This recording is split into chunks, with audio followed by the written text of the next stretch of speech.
Hey guys, I'm Dimension Jump, and today I'll be reviewing Brilliant Diamond and Shining Pearl, which was released in November of this year for the Nintendo Switch. Now, these two games are remakes of Pokémon Diamond and Pearl, and they basically follow the same plotline as the original games, as well as every other Pokémon game, in which you go around a specific region catching Pokémon, training them, evolving them, battling trainers, becoming the champion, that sort of thing. And for a remake, I think, this is a nice sort of update to the games, because you've got, the 3D graphics you might see in Sword and Shield, Sun and Moon, X and Y, those kinds of graphics in terms of how, how far the games have come since their 8-bit era in the original Red and Blue. And the appeal has, I think I have heard some people saying that the character models that you see walking around the overworld, you might see when you're catching Pokemon and in the grass and stuff, that they don't look the same as when you're battling. And there have been some memes going around, I think, when we got a first look at them. And I think they're okay, because they kind of they look like a nice design, but it would, again, I think I kind of agree with, I think they could have looked a lot more like the battle designs whenever you would go into battle with a trainer or Pokemon. And also one of the cool things that has been added into this game is that if you pre-ordered this game before it came out, you were able to change from your Diamond and Pearl clothes to your Platinum clothes, and I think that's a really cool thing, because you can just go around the entire game as if you're in Platinum, and even though you're not in, even though it's a Diamond and Pearl remake, and I think that's really cool. And also, if you've played either Let's Go Pikachu or Eevee or Sword and Shield, it doesn't really matter which ones you've played. If you've played one of them, that's cool, because when you get to one of the I think the early towns, quite early on, you can get both a Jirachi and a Mew. I think you can get a Jirachi if you've played either Sword and Shield, and you can get a Mew if you've played Let's Go Eevee or Pikachu, depending on which one you have. It doesn't really matter. You'll get a free Jirachi and Mew. And also, I think if you also pre-ordered the game with if you've pre-ordered with the Platinum clothes, you can also get a Manaphy egg, which is cool. But I think that makes the game a tad bit easier, because if you look at the legendaries that you've got, that being Mew, Jirachi, and Manaphy, those will make the game quite easy, because they are all legendary Pokemon, and as well as with Mew, it can learn pretty much any move, any to all moves in the game. So I think if you have Mew, that'll make the game a lot easier, and it's not a bad addition to the game with these three legendaries. It's just that I feel like it might make the game a slight tad easier. And also, a thing that's been added into the game is the experience share. Now, the experience share has been a common thing within the Pokemon games. If you look at the Diamond and Pearl originals, you'd have one Pokemon hold the experience share, and they would level up with your Pokemon that you might be in the first of your party. And since X and Y, the experience share has been given to all of your Pokemon. So anytime you finish the battle, your Pokemon that you have in your team will all gain experience. And it's the same with Brilliant Diamond and Shining Pearl. And for me personally, I kind of wish there was a way of turning off the XP share, just so there could be that.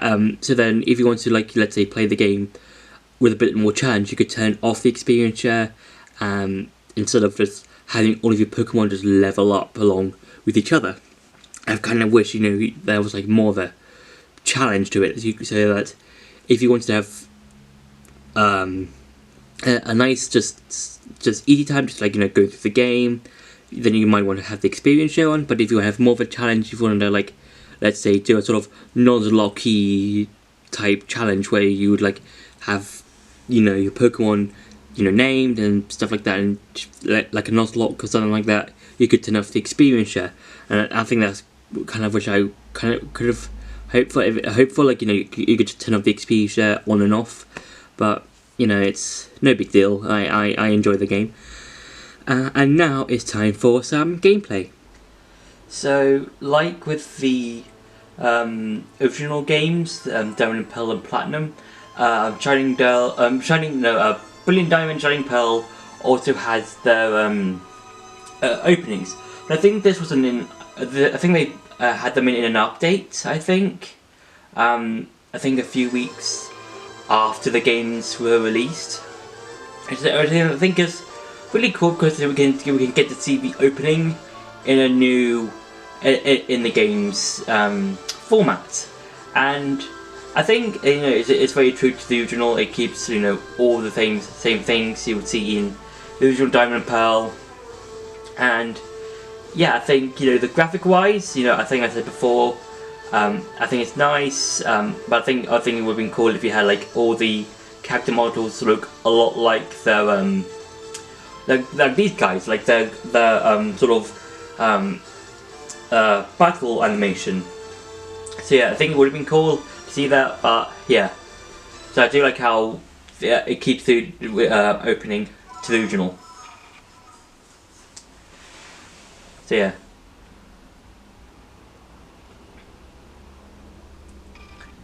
And just like in the recent Pokemon games, so from Pokemon X and Y onwards, you can choose your own character that you can choose. So like you've got like the original like color scheme. So like so Dawn and I think Lucas. I think that's his name for the male character. With like the traditional hair, I think black hair, I think, or sort of like bluey black. Then you've got like blonde, and then you've got like all other stuff, and yeah.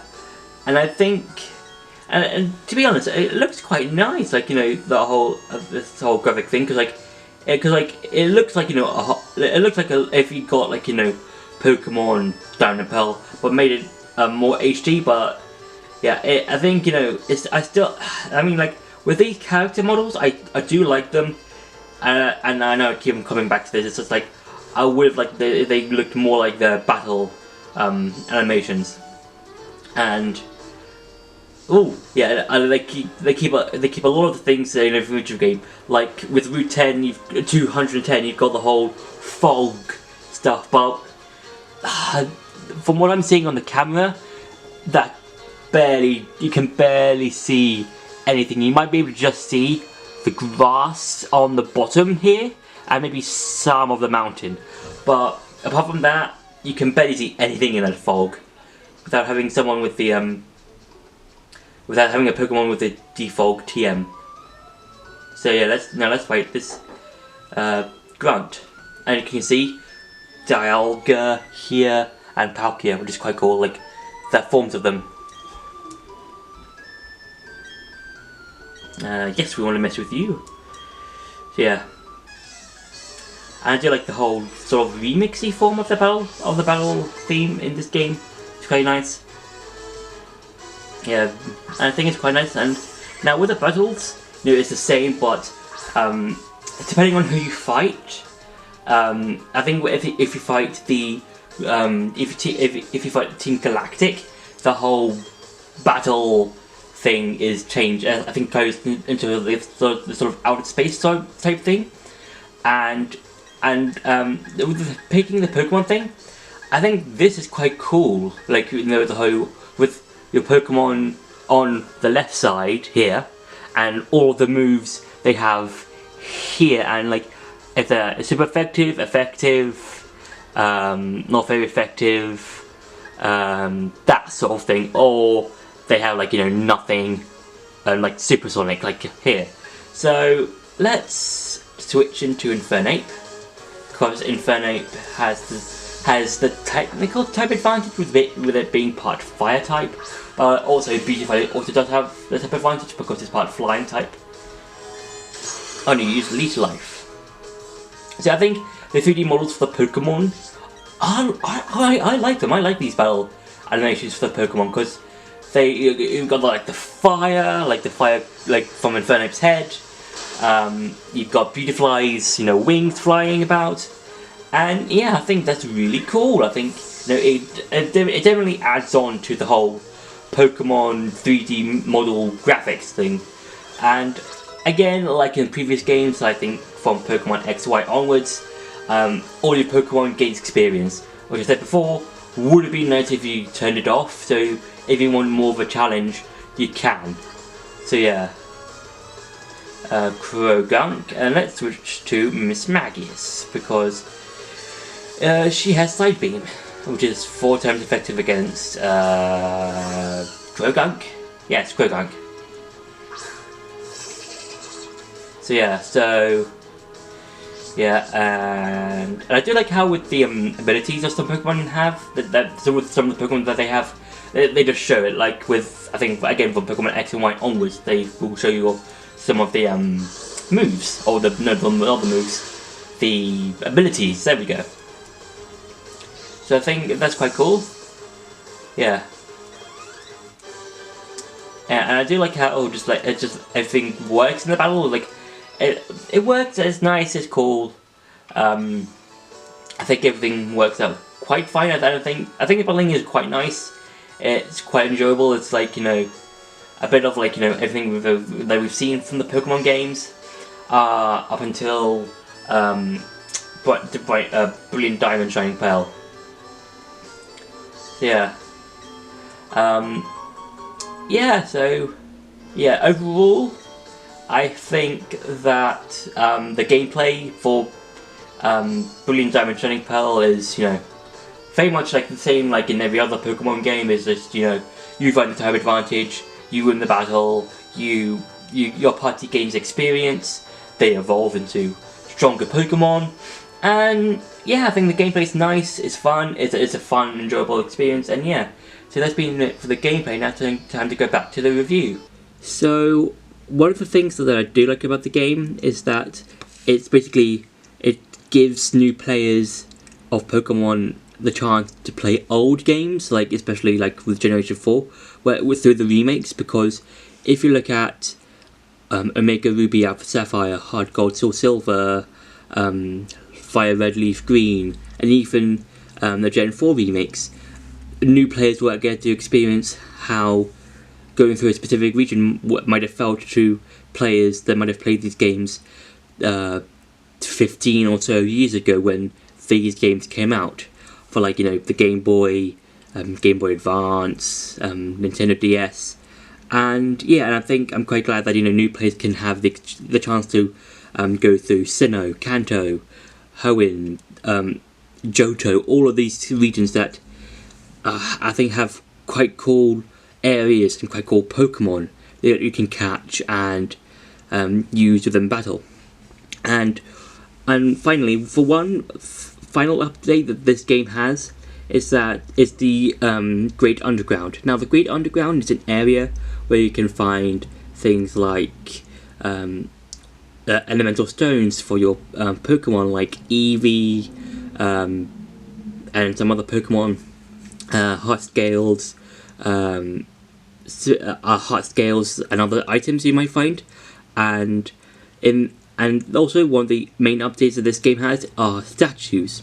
Now these statues are basically come in different varieties. So you've got the different typings, like the fairy, normal, fire, fighting, flying, those kinds of typings. Like any typing that's in the game from Gen 1 up to now are here, and you can place them in your secret base. And I think, from what I know, I'm not 100% sure, you can find like Pokemon of a specific type. I think I'm not 100% sure. I rarely know anything about it. That's from where I'm seeing it from, and I think the whole statue thing is a nice idea because it can help you decorate your secret base. So like have these really cool statues. And yeah, I think that's a nice thing. And also, you can now visit these specific rooms with Pokemon inside. So like, you might find a Gastrodon, or some Onyxes, or some Geodudes, that sort of thing. And I think that's a really cool way of just catching Pokemon that you might not find in the overworld, because you might find let's say, a Snova, or a Luxio, or whatever, and in the Great Underground you can now find other Pokemon, including the starters, I think, because have seen some videos of people catching starters. I might link like one or two of the videos in the description below of some people catching the starters, so you can see how you can catch them. And yeah, I think overall, I think Brilliant Diamond and Shining Pearl are cool remakes. I think they definitely add a lot of new things to the original Diamond and Pearl, and they also keep a lot of the same stuff in. So like, you know, a lot of the gyms, the way you battle, all the trainers in those gyms, the Elite Four, and also the Elite Four and the Champion all have, like, I think, updated moves and stuff like that. So I think with the Champion herself, I think her team has like specific items. Like, I think her Milotic has a flame orb, I think, and I think that with with its ability, I think it can make that fire orb not work, or make that fire the burn like turn off after a while or something like that. I'm not 100% sure. So yeah, I think, you know, the remake obviously adds onto their stuff, but also keeps true to the original games. So that's been my review for Brilliant Diamond, Shining Pearl. I hope you enjoyed this video. Don't forget to like, share and subscribe, and I'll see you in the next video.